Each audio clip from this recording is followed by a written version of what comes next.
ओम श्री परमात्मने नमः। ध्यान का अभ्यास करेंगे, उसके लिए तैयारी करें।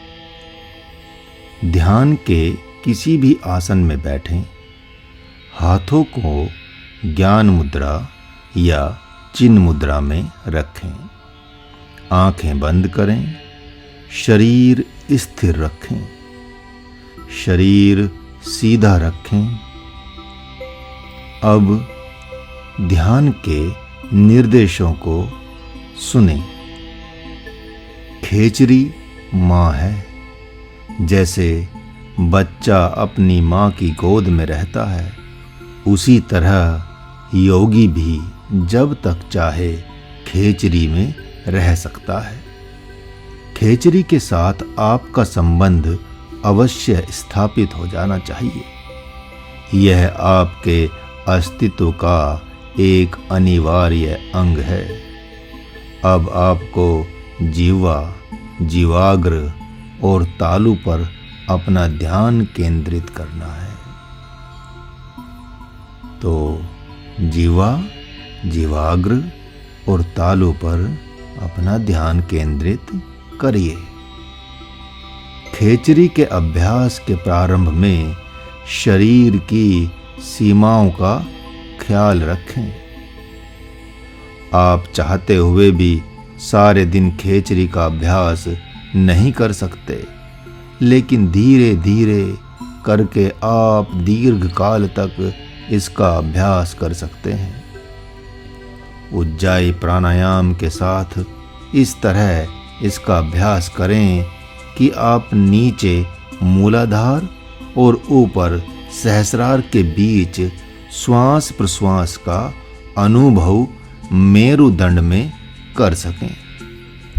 उज्जाई में उसी तरह की आवाज निकलनी चाहिए जैसे गहरी नींद में निकलती है।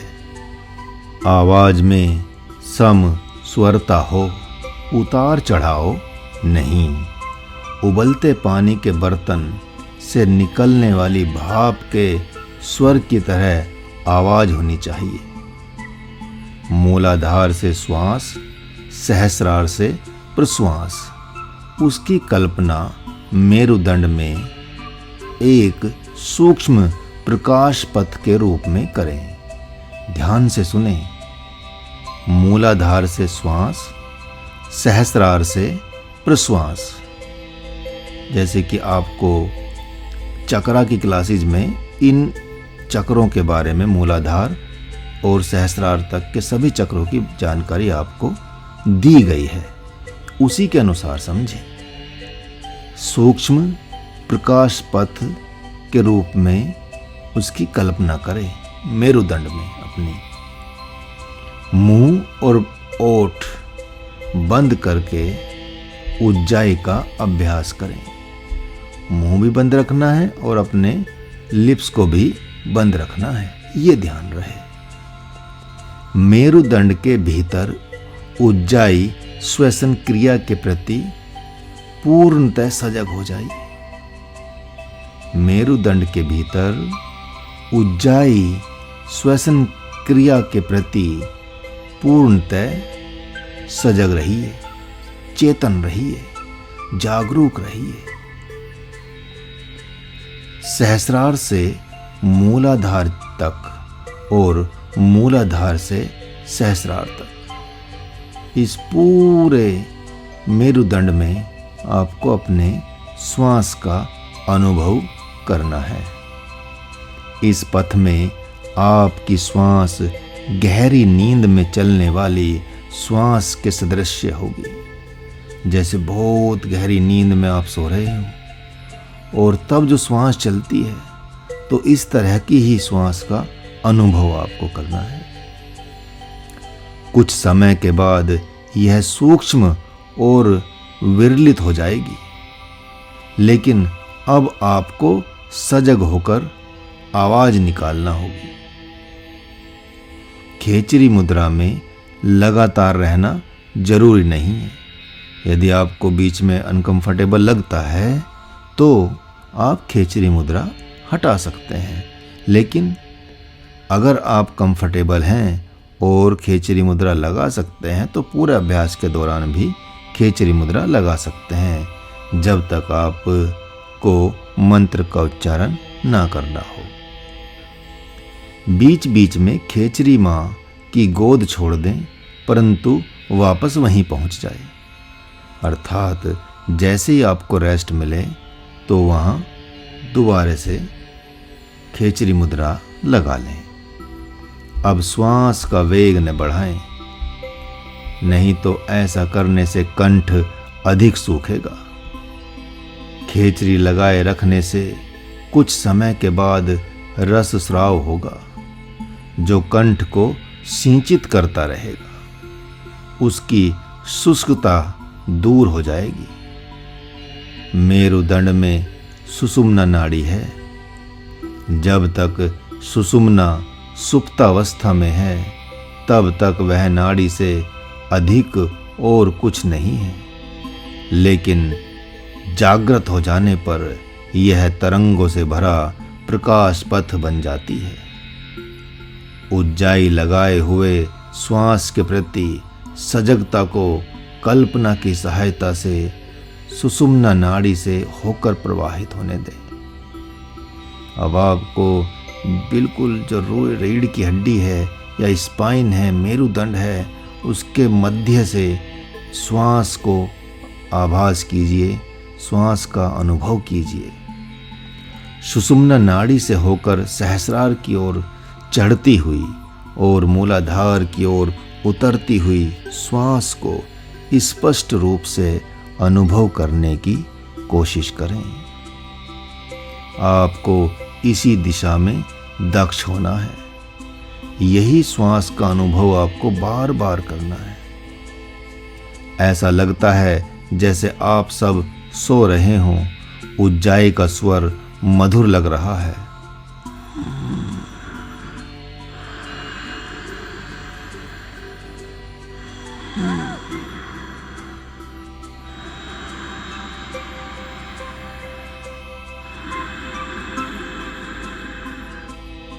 इस तरह से मधुर जितना आप बना सकते हो उतना मधुर इस स्वर को और एक लय में बनाते जाएं। यदि आप खेचरी लगाए रखें तो खांसी नहीं होगी। कई लोगों को उज्जाई करते समय खांसी हो जाती है, लेकिन खेचरी मुद्रा लगाने से उस खांसी की फ्रिक्वेंसी या पूर्णतः वह खत्म हो जाती है। उज्जाई के इसी अभ्यास में सो हम मंत्र का विचार जोड़ देना है। श्वास के आरोहण में सो तथा प्रश्वास के अवरोहण में हम सिर्फ 5 मिनट करें।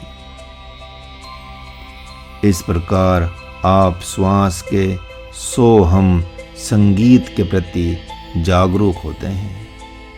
अर्थात जब आप श्वास ले रहे हों तो सो की ध्वनि, और जब आप श्वास छोड़ रहे हों तो हम की ध्वनि स्वतः ही होती है। आपको उसमें कोशिश करने की आवश्यकता नहीं है। श्वास लेने की जो ध्वनि होती है, आरोहण की जो ध्वनि होती है श्वास की, वो स्वतः ही सो होती है। और जो प्रश्वास मतलब एक्सलेशन की ध्वनि होती है, अवरोहण की ध्वनि होती है श्वास प्रश्वास की, तो वो हम होती है। इसी प्रकार आप श्वास के सो हम संगीत के प्रति जागरूक होते हैं। सो हम के प्रति निरंतर जागरूकता ही सुषुम्ना की उज्जाई श्वसन क्रिया का रूप है। सो हम के प्रति जागरूकता चेतन का अत्यंत सशक्त रूप है। दिन रात में आप जब कभी अवकाश में हो, आप सुषुम्ना में सो हम के प्रति जागरूक हो सकते हैं। इससे आपकी चेतना पर एक सशक्त प्रभाव पड़ेगा। सो हम की जागरूकता निरंतर बनी रहनी चाहिए। खेचरी इसके साथ रहे या ना रहे। योगी को अहर्निश सोहम के प्रति अपनी जागरूकता बनाए रखने का प्रयत्न करना चाहिए, ताकि उसकी चेतना की गहराइयों का शुद्धिकरण हो सके। उसे किसी भी समय ध्यान के आसन में स्थिर बैठकर आंखें बंद करके सोहम के प्रति जागरूक हो जाना चाहिए। इसके बाद सोहम के बजाय वह हमसो के प्रति सजग हो सकता है। यह क्रिया जप में मंत्र के प्रति सजगता की तरह ही है, पर यह माला के बिना सोहम के प्रति सजगता है। यह सजगता माला के प्रति नहीं, श्वास के प्रति है, और हाथ में नहीं बल्कि मेरुदंड में है। यदि आप इस अतीन्द्रिय सजगता की स्थिति प्राप्त कर लें तो आंतरिक स्तर पर अनेक कार्य संपन्न हो जाएंगे। सोहम हमसो मूलाधार से सहस्रार, आरोहण और अवरोहण। आरोहण मीन्स श्वास लेना और अवरोहण मीन्स प्रश्वास एक्सलेशन। जब आप हम कहते हैं तो पूरा शरीर शिथिल हो जाता है।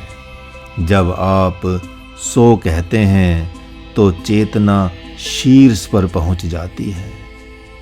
दिन में कभी भी स्वयं अभ्यास करके देखें, आप पाएंगे कि दिन के अलग अलग समय के अनुभव भिन्न भिन्न होते हैं।